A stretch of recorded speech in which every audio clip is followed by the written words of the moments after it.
hindi ako nagsasawa sa pakikinig sa parehong bagay paulit-ulit tulad ng Galatians 5 na laging nagiging mas maganda.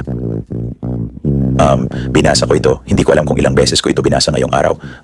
At binasa ko rin ito kasama ang aking anak, ang aking bunso, ang aking 15 anyos. Magiging 15 na siya.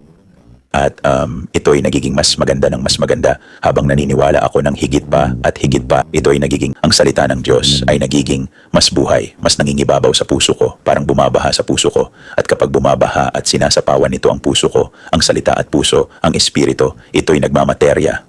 Ibig sabihin, ako'y nagiging salita sa laman. Ako'y nagiging si Jesus. Ibig kong sabihin, ako, nagpapakita kung sino siya. Alam mo, physical, may kaluwalhatian.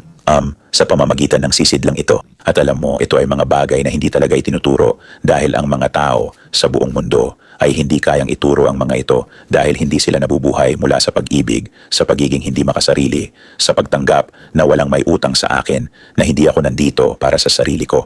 Wala akong pakialam kung ano man ang mali nilang nagawa sa akin. Mahal ko sila, nakikita ko sila kung sino talaga sila ayon sa Diyos. At kung hindi nila nakikita ngayon kung sino sila sa mata ng Diyos, kailangan may isang tao na magkaroon ng pag-asa para sa kanila kapag wala na silang pag-asa para sa sarili nila.